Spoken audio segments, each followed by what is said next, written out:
Okay, science thought that autism only was that you could not speak or communicate verbally, basically, and you had non-responsive actions or communication back.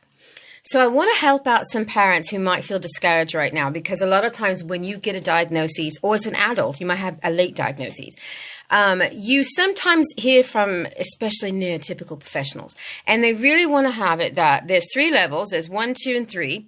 You can't ever change them, basically. If you're a level 3, you're never going to talk. And if you're a level 1 or 2, you should be okay in life, especially if you're level 1, because, we all know that's the aristocratic diagnosis that they like to, people like to make us feel we have when you're a level 1, which means you still need support. You just don't need as much support. All right. I'm in the dark because I'm here recording. Okay, so, and I like to do that in the dark, except for those lights way across there. Okay, so anyhow, so I want to talk to someone who might be discouraged right now because you have a nonverbal child. Yes, I, Michelle L. Myers, actually have 7 children. And out of my 7 children, 3 of them had definitely level. There was one that was level 2, and then the other 2 would be called a level 3. They did not communicate. They did not talk. They were 2, 3 years old, no talking, no nothing. And a lot of people wonder if I'm lying, or they wonder, well, how in the world did your kids end up talking? So I'm going to tell you how my level 3 children wound up talking. Does this mean that everybody should do exactly what I did? Well, no, heck, I don't really care. I'm just letting you know what happened in our family. So maybe that can encourage somebody out there who's just really distraught and feeling, my child's never going to talk. Nothing else going to happen. Again, sorry for being in the dark, but I'm here doing this kind of stuff. And so I'm in the dark. All right. So how my children who were level 3 started talking, it wasn't rocket science. I was a person who, when I went to college, I wanted to either be a doctor or a musician. That's there was just 2 options for me. And then I learned along the way I wanted to be a mother much more than the rigorous road of medical school would have just not been something good for me. Let alone I didn't know I was autistic at the time, and I had horrible social cue issues, body language. People pretty much didn't even think I was smart at all. They thought I was just ditzy because I really had no sort of what they call common sense and things. I had teachers belittled me a lot, things like that. But my love for music and my innate gift with music since I was born, I wanted to pair that with some sort of healing. Now, I didn't do it on purpose. What happened was I play classical piano, and I also produce music and things. And I started noticing that my nonverbal son, instead of just, flapping around like he had been, he started actually moving to the rhythm of the music. Well, I thought about the fact that, how kids learn their ABCs, and it's a song. You learn knowledge with a song. So after some research, it's seen that music works both cortexes of the brain, both hemispheres, sorry. So what it means is, you remember something when you put it to music. A, B, C, D, E, F, G. Well, that's why we teach children that way. Maybe we didn't know that at first, but then science has discovered, wow, both of these little things light up in your head all over when you pair music with language. And so it fires something really different in the brain that's not there when you're just speaking. So when I saw my son begin to respond to music, I also then decided, well, all right, that means he's connecting. Unlike I was told, where he would really basically never connect, with us in the world. So I started taking him to all the rehearsals I had in different sessions. And I noticed, then I started just making up crap, I'm being honest. I started being I made up a song called Pee Pee in the Potty. I started just putting music to everything that I could. And he started responding to actual music cues. Rather than saying, do you have to go to the bathroom? You could actually be sing the song Pee Pee in the Potty, and he'd go, oh, okay, it's time to go to the bathroom. So when I noticed that starting to happen, I was like, okay, you can't tell me there's not a way for him to speak and be verbal. And I'm a person who's a person of faith, not religious. I do believe in God. And I just had it in my spirit that my son needed to just communicate differently. My daughter came along, and she was basically the same. So she used to sit rocking and rip her hair out, which was really crazy. But the one thing that moved her to tears would be classical music. And of course, I play a lot of classical music. So I decided to do an experiment on my children. Again, hi, I'm here doing music, so it's kind of dark, but I wanted to jump on quick and say, so I started playing classical music in the background of everything. It was always on in the living room or always on, and somehow, somewhere, there was classical music, even if it was low on someplace. And I started to notice that my children began to be more aware of their surroundings or respond differently. Then as you study further and you further go down the road, I don't know why people have such a problem when an autistic person is a parent also. I can't pretend to understand how a neurotypical parent feels about having an autistic child. And from my perspective, what I see half the time, they're just on here posting about how horrible it is, how much they're suffering. And that saddens my heart, because that just means they don't have the support that they need. It doesn't mean that they're horrible, terrible parents. It doesn't mean that they don't love their children or they're just frustrated all the time. No, if you don't have somebody who's aware, I'm so glad my children are autistic as I am, because we understand each other. So I can't imagine, honestly, if I had a neurotypical child, I'd probably have the same issues that neurotypical parents say they have with autistic children. I would just be a communication sort of thing. So when I noticed the music thing brought us together, then I just started using music for basically everything. And I started noticing my children began to respond. It is very important. A lot of parents are getting overwhelmed and inundated with a lot of information, and I get that. And again, I don't think that anyone just hates their children. They're trying to be complete jerks. But I really wish sometimes that autistic adults sort of get shut down. I have someone said to me, you don't speak for my nonverbal child, I speak for them. And I was like, whatever, like, I don't even know why. I mean, I don't pretend to speak for anybody but myself. What I do is try to share information and things that are based on science and logic and music and light and love and beautiful things. And I try to help bridge the gap of communication, because some of this does not need to be happening. So if you have any questions about that, I have no problem whatsoever sending you information on exactly what I did. I did times a day. I did certain things, certain songs, certain ways. And honestly, I think I need to probably put out an album of things to help your child learn things, because there's just something amazing that music does. I commune more with music than I do verbal language, although I'm very prolific. I'm very, articulate. But when it comes to the social parts of being articulate and talking to people one-on-one, face-to-face and things like that, that's where I really struggle. Mainly because I can't see their faces and I can't get the body language that I need to cue me into. Are they joking? Are they serious? Are they not? I found with music, the most amazing thing is that with music, you don't even need words. You don't need to understand the language. I love BTS and I don't understand Korean, although I'm learning Korean. I don't understand it all the way. I love all sorts of other music that has no words.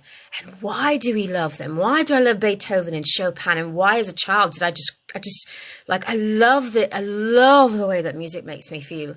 And I think that if we would utilize it more in therapies and things, a lot of our people, not even just little children, don't ever think that it's too late. Everyone told me my son probably would never go to the bathroom and be potty trained.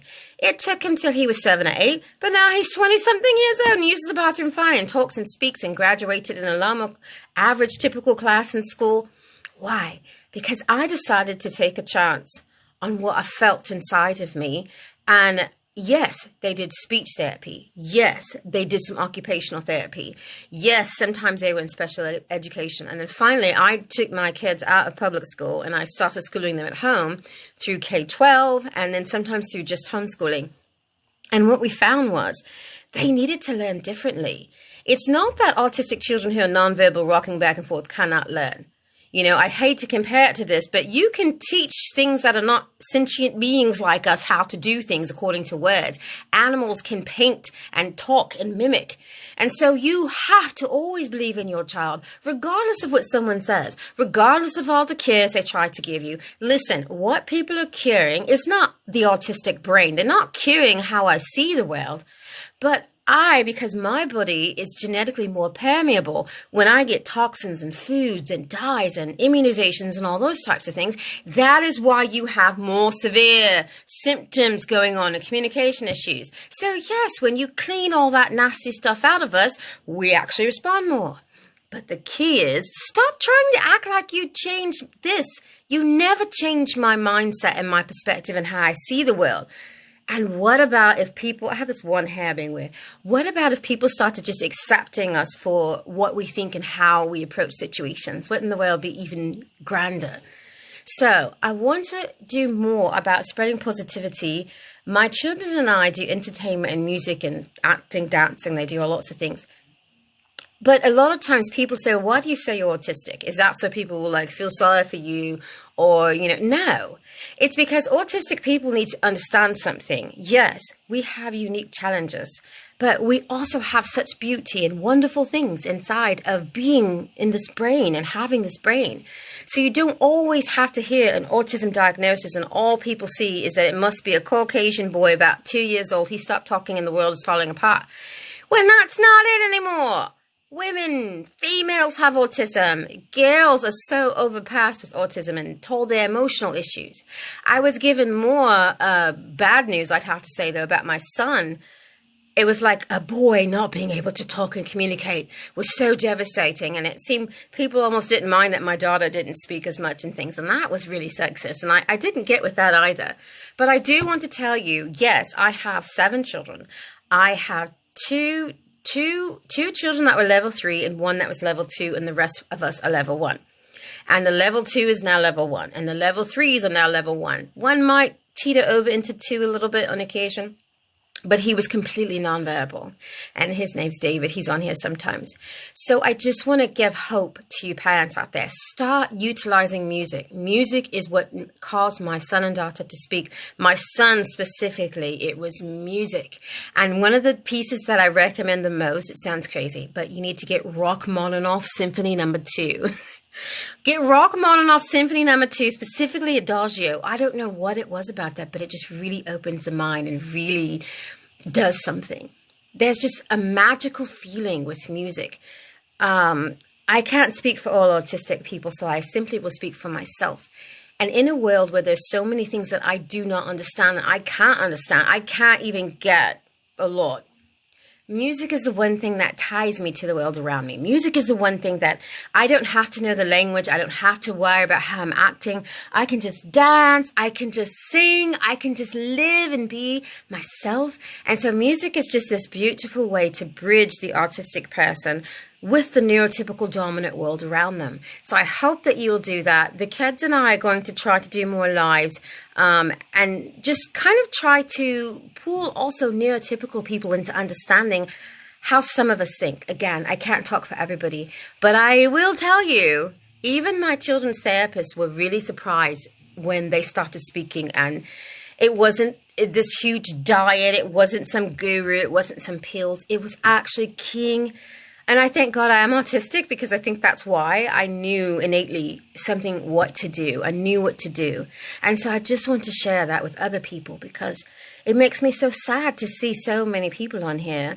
A girl other day, she's a musician, and she's like, I'm autistic, and I wrote this song, and I thought, okay, cool, an autistic musician, go. And the song was so depressing. And then as I scroll through my newsfeed and I put in like autistic musicians, most of the stuff on here is depressing. It seems like we have the saddest existence on the planet. And I just want to encourage people that, yes, you are validated for your pain. I stand with you in solidarity that some of the stuff freaking sucks. I stand with you that sometimes neurotypical professionals, especially health professionals, can be such asinine people. I'll say it the nice way. I get it. But sometimes we have to stop paying so attention. If we keep looking so hard at the problems, why don't we fight to fix them? Why don't we show the world how intelligent or just how kind we can be? Why don't we show the world how talented that we are with whatever we do? Excuse me. If it's collecting rocks or trains or whatever, I think that there's a way to beautify the world. I know why I'm joking. With those types of things too. So that's all I wanted to say before I just keep choking. Again, I'm in the studio, so it's kind of like making, it's in the dark, but I send so much love and understanding to all of you. And I hope if you're just now joining, watch back this live. And I'm trying to explain to you how music, thank you, someone's going to hand me water, how music actually helped my level 2 and 3 kids. Hold on. Just got something funny in my throat. How it helped them be able to talk. And it's no gimmick, it's no weird thing, anything like that. And I do, again, recommend, look up Rachmaninoff, Symphony No. 2, the Adagio movement, and just play that. And watch your children. I know any type of music can be moving, but there's something about classical music that those composers had such a way of feeling into your spirit and causing emotion to be evoked and causing you to be transported to other places. And that's why they're the classics and they're still around. So I just extend so much love to everyone. I know some of you don't have families like mine, and there's a lot of autistic people who are totally on their own, and they're hurt. You know, between what family members have done to this, society has done, and I get it.